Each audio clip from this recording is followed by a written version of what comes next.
uşaqlar, gördüğünüz gibi burada 3 dənə fəza figuru çəkmişik, düzdür? Bu fəza figurları baxanda bu bir-birinə oxşuyur. Mən indi burada bir işarə qoyacağım, siz onları ayırın bir-birindən. Məsələn, burada bunların hamısına bu xəttdir, ştrixi qoyanda bu nəyi göstərir? Bu tillər bir-birinə bərabər. Əgər bunların hamısı başdan deyək ki, prizmadır, düzdür? Bunların hər biri prizmadır. Deməli, bu prizmanın hansı növüdür? Kub. Niyə kubdur? Çünki bütün tillərdə görürsünüz, eyni işarəni qoydum ki, bərabərdirlər. Bu da prizmadır.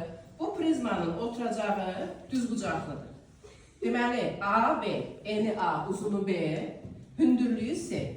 Onda bu kubun, bu kubdursa, bu da kub deyə bilərsiniz buna. Buna niyə kub deməyəcəyik? Çünki ölçüləri fərqlidir. Ölçüləri fərqlidirsə, buna nə deyəcəyik? Kuboid. Başqa nə cür deyə bilərik? Arasifit. Düzbucaqlı.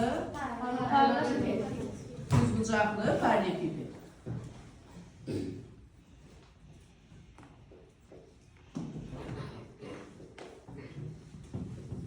Bu da prizmadır, düzdür? Hansı prizmadır? Oturacağı düzbucaqlı, üçbucaq olan prizma. Oturacağı düzbucaqlı, üçbucaq olan prizma. İndi gəlin bir-bir hamısının yan səthini, tam səthini, həcmini tapaq. Oldu? Kubda. Bütün üzləri hansı fiquru idi bunun?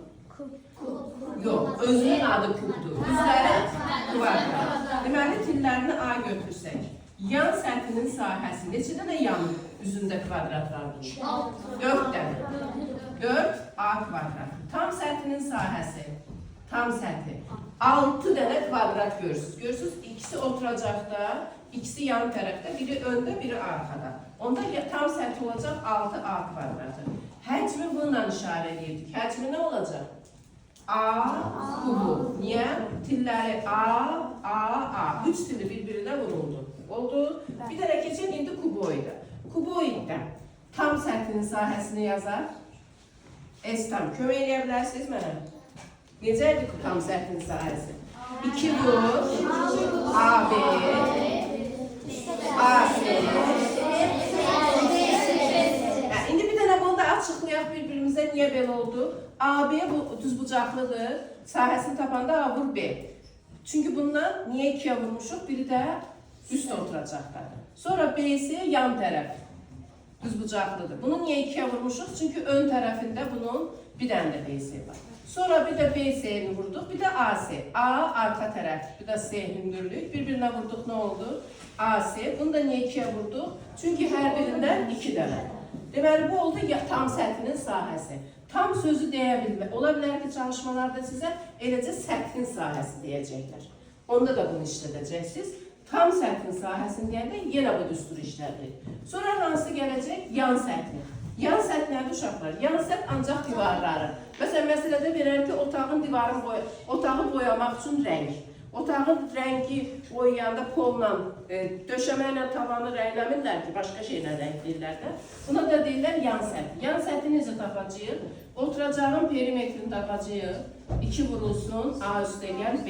Vuracağıq hündürlüyünü. Həcmi nə olacaq? Yenə bir təpədən eni, uzunu, hündürlüyü çıxır. 3 ölçüsünü A vur, B vur, C vuracaqsınız bir-birinə. Oldu? Keçək düzbucaqlı, üçbucaq olan. Oturacağı düzbucaqlı, üçbucaqlı demək ki, 2 dənə düzbucaqlı, üçbucaq var və tillərlə bunlar birləşdirilib. Düzdür? İndi gəlin sırayla yenə baxaq. Bunun yan səthini tapmaq üçün, tillərin katetin birinə qoyaq A, o biri kateti qoyaq B. Lipitonuza yazaq C, hündürlüyə də yazaq H. Onda yan səthində burada hansı tərəfdir? B ilə H. Olacaq B vur H, üstə gəl. Arxa tərəf C ilə H. C vur H, üstə gəl. Yan üz A və H. Bu da oldu AH. Deməli, yan səthini bundan hesablayacaqsınız. Tam səthini hesaplamaq üçün yenə bu yanların üstünə 2 dənə də oturacağı gələcək. Oturacaq hansı fiquru idi? Düzbucaqlı, üçbucaq. Düzbucaqlı, üçbucağın sahəsi necə tapırdı?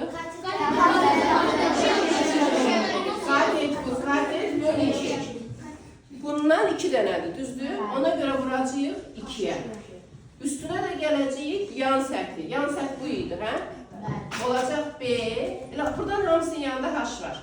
Gəl H-ı yazaq mötərizə xaricində. Yazaq B üstə gəl, C üstə gəl, A. Yəni perimetr. Oldu.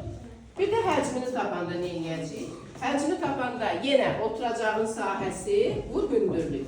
Oturacağın hansı fiqur idi? Düzbucaqlı, üçbucaqlı. Sahəsini necə tapırıq? Katet böl 2. Bunu vuracağıq, deməli, hündürlüyə. Vur, H. Aydındır. Deməli, burada fikir verin, bir də buradan ümumiləşdirək. Həcmləri tapanda hamısında oturacağın sahəsini hündürlüyə vurduq. Deməli, prizmanın həcmini tapanda elə siz oturacağın sahəsini hündürlüyə vurub bir dəfəlik tapa bilərsiniz. Oldu. Bunu qəşəng yadda saxlayırsınız. Var